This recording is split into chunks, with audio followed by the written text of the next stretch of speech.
Folks, it ain't about that. It ain't about the guy who drives by in a clean car when you're dirty. It's not his fault. It's you should figure out how to be clean. You should figure out how to do a job that doesn't involve you walking in mud all day. And that's possible because somebody else has done it.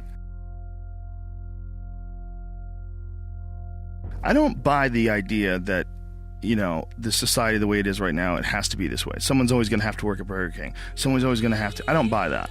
I think people are pretty fucking flexible. If you look at the broad spectrum of humans and human behavior from different cultures all over the world, it's pretty obvious to me that there's a lot of different ways that people can act.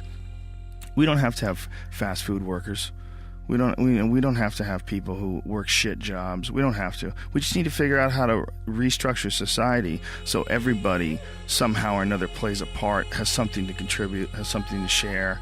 I mean, that's what a real society is supposed to be like. I give you some coconuts, you give me some fish. You know, we make a deal, and you do it back and forth and left and right. And when there's nothing to contribute, then you start looking, the president needs to give us jobs. We need jobs. So instead of something to contribute, you just find something to do with your time. And then it becomes about doing that more than it becomes about finding something to contribute. So society gets wrapped around becoming a part of a machine. Society, instead of becoming a bunch of individuals that are expressing themselves in unique ways, and everybody sort of borrows and shares and sells this and you sell that, and we all sort of figure out how we can contribute in a society, we got sidetracked and diverted into these boxes that they call companies and corporations, and we got stuck into these containers that they call cubicles or offices, and we got forced into this system. So our time, instead of it being invested in making pottery or fixing cars or doing something where you have a passion or you have some sort of a connection to, instead of that, you've sold your life to sit in a box and work for a machine, an uncaring machine that demands productivity. It doesn't understand you. It doesn't want to understand you.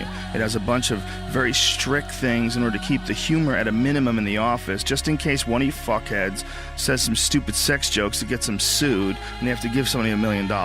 So get it together, and this is your life now. No natural behavior. Everybody's wearing clothes they don't want to wear. Everybody's showing up and doing something they don't want to do. They have no connection to. That's the problem with our society. And then what's the reward for all this stuff? Go home, get a big TV. Go home, you're going to get a shiny belt buckle. You're going to get a nice purse. You're going to wear shoes that you couldn't afford last week. You're going to get that dream car. And every week we're chasing down this new object. And every week we're trying to fill this hole in this sad shadow of a life that we've been left with after work. That you work 8 to whatever hours a day plus commuting, and then you're like this. And that's your life. That's your real fucking life. All that other stuff is not your life anymore. All that other stuff is work. And most of us have committed to that. I know you've been there before, and I've been there before. And we understand that it's a trap because we got out of it. But for the people that are in it, a lot of times they don't even understand it's a trap.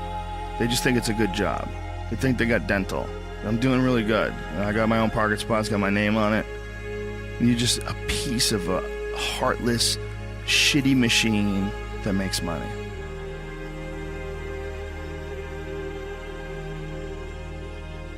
But don't you think you have to go through all that just to figure out what you want to do? Because no, I mean, I think I did, but I don't think you have to. Look, I did, but when I became a comedian when I was 21, I was 100% convinced that I was going to be a stand-up comedian for the rest of my life. Like, I didn't need to worry about what was next. I was like, this is what I'm doing. Like, I don't want to do anything else. Like, this is what I'm doing. Once I found it, I was good. All the jobs were just to feed myself while I was trying to make that work. But it's to get one and commit to it and have it become a part of your life becomes really problematic, because if you were a dirtbag like myself who drove limos and did construction and did all these, you know, almost kind of temporary jobs that a lot of people drift in and out of, there's nothing expected of you. But if you get hired by a major corporation and become a big part of their program, like let's say you're also an animator and you get a gig. Like I have a friend who was an illustrator, and he was working for Nickelodeon, and he got fired, and he was panicking, and he was like, shit, I don't know what the fuck to do. He's like, I gotta figure out another job. So he started making paintings and selling his paintings. It was the greatest thing that's ever happened to him. Now his name's Todd White. He's a super successful artist. He makes like this kind of martini style, like cocktails from the like cocktail parties from the 1920s, like those cool kind of cartoonish martini glass things. He's got a real specific, distinctive style. It's really cool. But he's a great artist. And he's also a black belt in jiu-jitsu. I know him from Jean-Jacques Machado's. He's a great guy, but it was an opportunity for him to lose a job, and even a job that he loved as an illustrator. But, I'm sure he'd much rather do what he wants to do and do what's going on in his mind. Oh, that's cool stuff. Oh, he's really cool. He's badass. And he's a great guy, too. Very cool guy.